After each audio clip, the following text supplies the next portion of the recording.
There's a certain electricity that follows a great running back. Charge in the stadium, pulse on the radio, a sense that any play might turn into a memory worth holding forever. For a decade in Detroit, Barry Sanders supplied that charge every time he touched the football. He didn't run like anybody else. He was a paradigm shift. Short, sudden, always moving, always turning losses into victories to such an extent it felt more like theater than sport. But just as the football world was preparing for milestones and records, just when fans assumed his legend would keep growing, Sanders quit at his prime, leaving everyone stunned. What followed was a legacy measured not by what he did, but also by what he chose not to keep doing.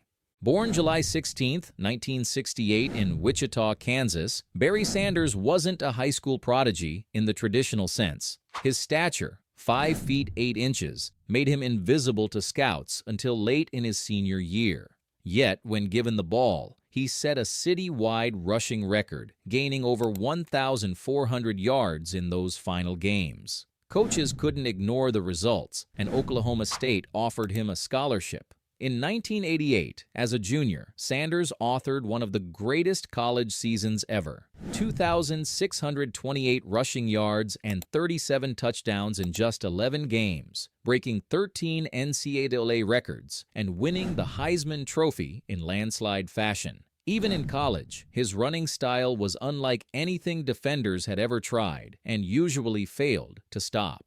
Drafted 3rd overall by the Detroit Lions in the 1989 NFL Draft, Sanders entered the league with expectations that could drown lesser talents. Instead, he levitated. As a rookie, he rushed for 1,470 yards and 14 touchdowns, earning Offensive Rookie of the Year and the first of 10 consecutive Pro Bowl selections. He turned Detroit's dormant offense into appointment viewing, pairing specialization with improvisation, sometimes reversing field twice in a single play, gliding past defensive linemen, then leaving safeties lunging at shadows. Sanders led the NFL in rushing 4 times, claimed Offensive Player of the Year awards twice, and in 1997, with 2,053 rushing yards and 2,358 total yards from scrimmage, he captured a share of the NFL MVP award alongside Brett Favre.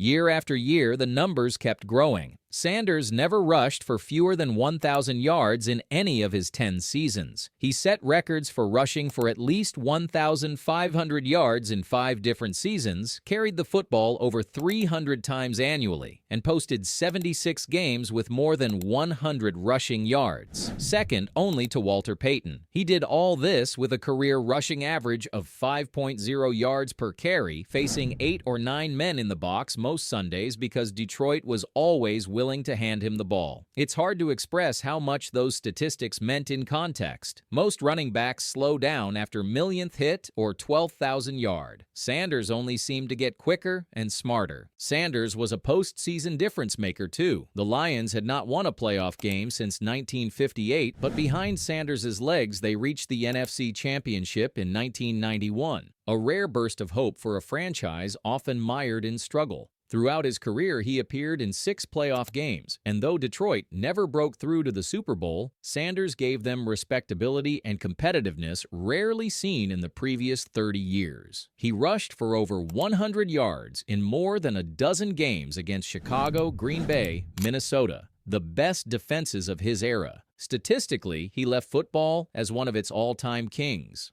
In 10 years, Sanders racked up 15,269 rushing yards, ranking 4th all-time as of 2022, 99 rushing touchdowns, and 2,921 receiving yards on 352 catches. His 10 consecutive 1,000-yard seasons and 5 straight seasons over 1,500 yards set new benchmarks for durability and excellence. When he retired, he was within reach, just 1,457 yards, of surpassing Walter Payton for the most career rushing yards in NFL history. He also remains the only running back with 5 seasons of at least 1,500 rushing yards, and his streak of 14 consecutive games with over 100 yards in 1997 is still historic. But Sanders was more than numbers. He wasn't a boastful player. He'd score, hand the ball to the ref, and jog back to the sideline. His humility became its own kind of highlight reel. After breaking the 2,000-yard barrier in 1997, he thanked his offensive line before anyone else. He demonstrated durability, playing 97% of Detroit's games in his decade-long career while taking on workloads that would have worn down any other back.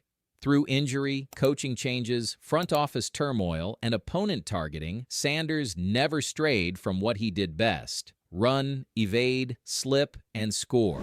On the field as well as in life, he avoided drama as gracefully as he dodged tacklers. Then, in July 1999, while still healthy and productive, Sanders stunned the sport with a faxed retirement note sent to the Wichita Eagle.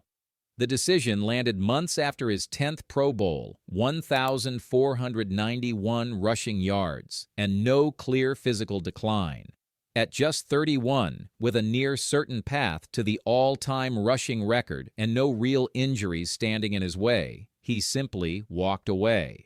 He cited his frustration with Detroit's lack of team success and his sense that the franchise was focusing more on management drama than contending for championships. With typical candor, he ruled out returning and left fans, teammates, and the NFL grasping for more. That day transformed his legacy. Some wondered, with regret, what records he might have chased had he played a few more years. Others respected his decision to leave on his terms, undiminished, with his mind, body, and humility intact. For Detroit, the void was more than statistical. The Lions retired his number 20, joining Hall of Famers Billy Sims and Lem Barney, and in 2004 placed his name in the Pride of the Lions Ring of Honor. Caldwell, Oklahoma State, and Detroit all built ceremonies celebrating his impact, with an 8-foot statue erected outside Ford Field in 2023. Barry Sanders was inducted into the Pro Football Hall of Fame in 2004, cementing his status as one of the sport's rarest talents. His style influenced a generation. The likes of LaDainian Tomlinson and Marshall Faulk mentioned Sanders as the archetype for shiftiness, elusiveness, and humility. Bleacher Report and NFL Network routinely rank him among the top 5 backs in history, often as the most electrifying or singularly untouchable runner ever. He was not a bruiser, though he could run through arm tackles. He was not a burner, though his 40 speed was fast enough. His greatness was in his movements: snap cuts, reverses, acceleration, second and third efforts when plays seemed dead. Beyond sport, Sanders' legacy touches personal choice and dignity. He never demanded the spotlight and never explained more than necessary. His quiet retirement was as genuine as his running. He'd had enough, and that was reason enough. He avoided bitterness or spectacle, meaning fans saw in Sanders what they wished for in all athletes: a focus on craft, not controversy, and the wisdom to walk away when purpose faded. Sanders often said, "I'm not trying to make myself out to be special." He let the game and his career do that for him. Every Sunday, every carry, every season, the film is there, and the numbers are true. The day he quit at his prime, football lost a player who never settled for ordinary, never clung to the headlines, and never looked back once his steps moved him beyond the gridiron. In the end, the only thing fans couldn't evade was the sense of having watched someone rare, and knowing, even in their shock, that Barry Sanders didn't owe them a single more carry. He gave them more than anyone dreamed, and then he walked away so perfectly that they're still chasing after him.